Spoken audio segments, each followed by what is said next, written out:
Okay, welcome back to another video. In this video, we've got the new Apple HomePod Gen 2 today. Came out on Friday, so a couple days ago now.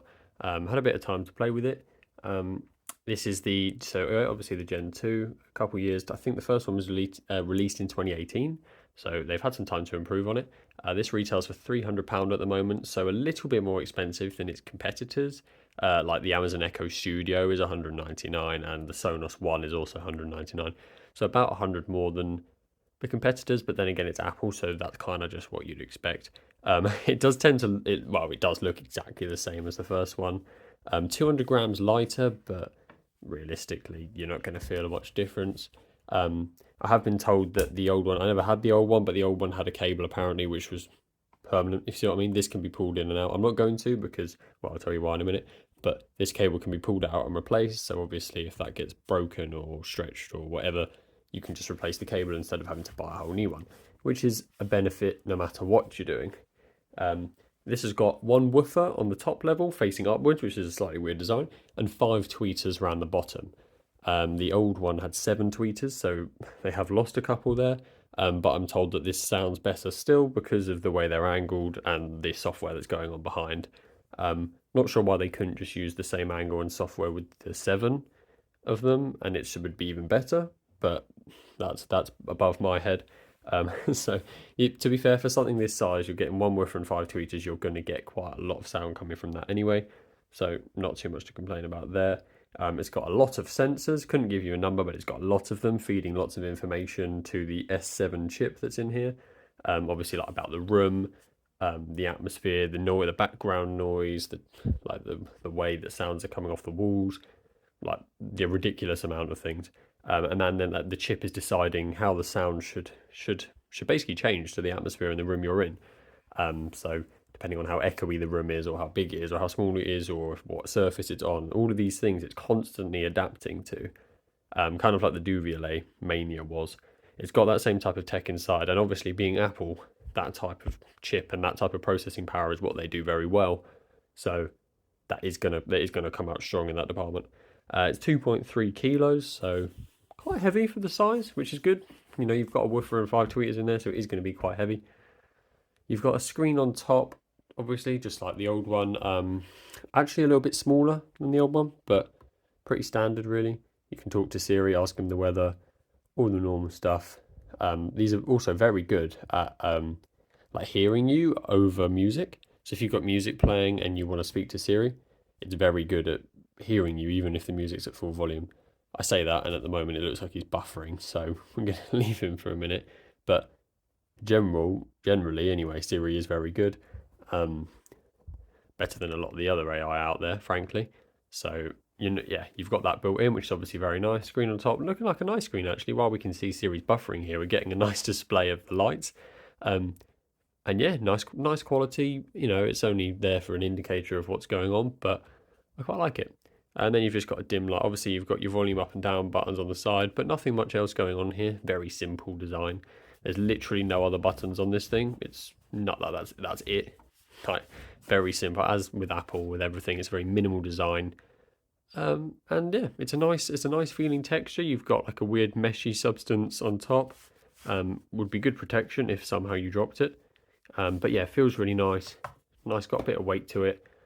But obviously, what we're actually here for is the sound test. So I'm going to play everything by Diamond Eyes at 80% volume. Let me know what you think.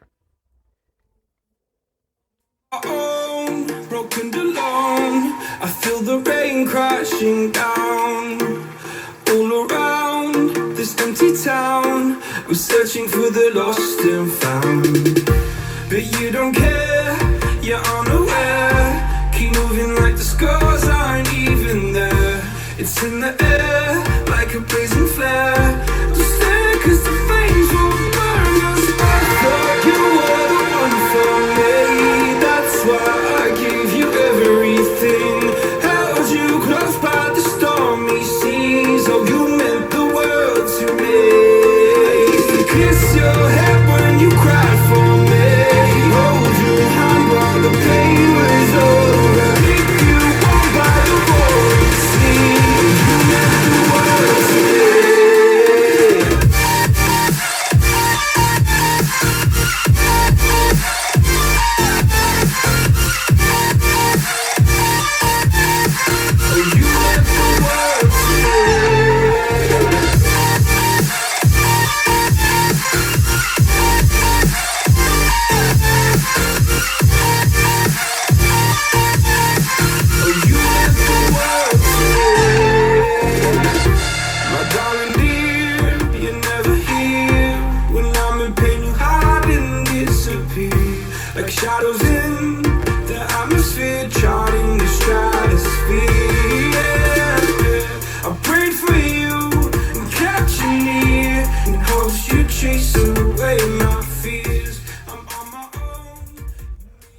Okay, so from my perspective, I really like the sound on it actually. The closest comparison I could probably make is the Duvialet Mania.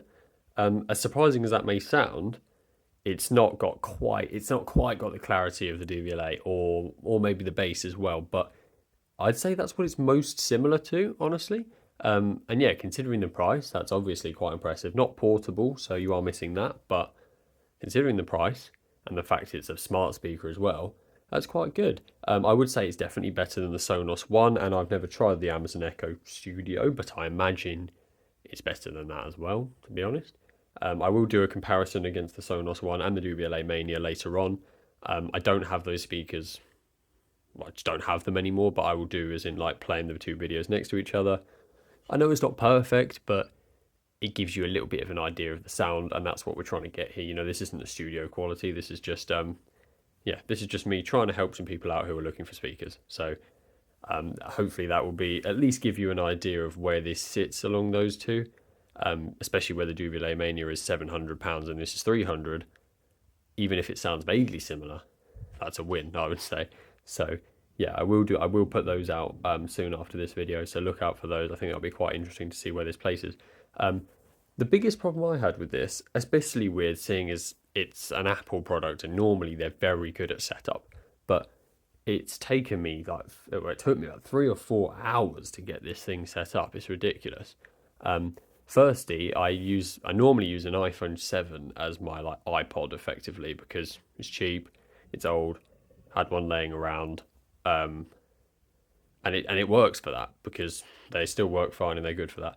But these only work with an iPhone 8 or above. It has to be on iOS 16, I believe. Correct me if I'm wrong, but maybe very high 15s or 16. The iPhone 7 was on 15.7 or something, and it just wouldn't work. When you sit the phone near it, it literally just says you need to update your phone, and then you press check for update, and there's no updates. So you can't use an iPhone 7 with this at all. Obviously, nor any other product that isn't an Apple phone. So I've got a Google Pixel 7 Pro, hence why I'm not doing that on my own phone. This is an iPhone SE here, and it just about works on this, which is fine, I suppose, but is a bit of a flaw where to use the speaker you have to have an iPhone and you have to have that Apple ecosystem, whereas most speakers I grab out the box, I turn my Bluetooth on, and boom, paired, done, play music. This is much more fiddly. I also don't know if you noticed at the start of that song there, it was a little bit choppy with the connection, as if like it was buffering for a second or so, which isn't very impressive. Personally, I just prefer a Bluetooth speaker to anything trying to use Wi-Fi or AirPlay 2 or whatever. I do just think a Bluetooth speaker oftentimes is just more simple and it just works. Like it's nice and easy. But yeah, the setup just took me ages, and then so I had to log into this phone, which was not logged into, not set up at all. And then I had to log into an iCloud because you can't do it without an iCloud. Then I had to update my iCloud settings because my Apple ID settings because there was something wrong. Then I had to update the Apple Home app. Then I had to update the speaker itself, which I thought was weird, seeing as this speaker came out 3 days ago. How can it possibly need updating? But it does. So I had to update the speaker itself, update the phone as well because it wasn't on that. And then just pairing it, I had it just flashing in front of me for literally like an hour. And every time it popped up on the phone and I pressed set up, it just buffered. There was just a little loading circle and it wouldn't go away. And it never did anything else. I restarted the phone. I unplugged this probably about 10 times. I unplugged it, plugged it back in. Each time I just pressed set up and it just buffered for ages and ages. And eventually it worked, but I honestly couldn't tell you why. One time it just did it. So it's, yeah, which I thought was weird because I expected, I've seen lots of other reviews on this saying that the setup was nice and easy, as you'd expect it to be. But I found it to be a massive pain. Obviously, mainly because I'm not an iPhone user myself. So while I do know how they work, I didn't have one that like my personal one to hand, which would have all that all set up already. But yeah, if you're maybe not an everyday iPhone user, or you don't have all of those settings turned on, and you're not as happy to just randomly click on things, then it honestly is a pain. And it just took me ages, and it was just like, I mean, any other speaker I get out of the box and just connect immediately and boom. But yeah, this was just such a long process, and I think it's still updating as we speak. Like, it's still got more updates to do. It's just such a massive process. And yeah, the sound is quite good, especially for the size. The bass isn't insane, but it's not going to be, it's just, yeah, it's good for the size, and I would happily listen to music on this all day. But yeah, I don't know. I think for me, just a standard Bluetooth speaker works so much better than these smart speakers that use Wi-Fi. That's the problem with the Sonos speakers as well. They take ages to connect. Then you have to use their shoddy app, and it's all just annoying. I just prefer a speaker. You can like any of the JBL speakers. You get them out of the box. You press Bluetooth. It goes bong bong, and then you connect. Done. So yeah, critical from me because I'm not a massive Apple fanboy, but the sound itself really is quite good. Does back up that price tag, hopefully, as we'll see in the sound comparisons. So if you've got an iPhone, a new one, make sure it's all up to date and you've got all your iCloud settings sorted, then this is definitely a speaker that, yeah, a home speaker. This is probably one of the best home speakers for you. Obviously, if you've got an Android, then you should have clicked off this video 11 minutes ago because it's not going to work for you at all. So there is that, which is obviously like a limitation that no other speakers have. So again, bit weird, but it's Apple, so we take what we get. If you've got any comments, pop them down in the comments. I will obviously do my best to reply to them. And yeah, I'll see you in the next one.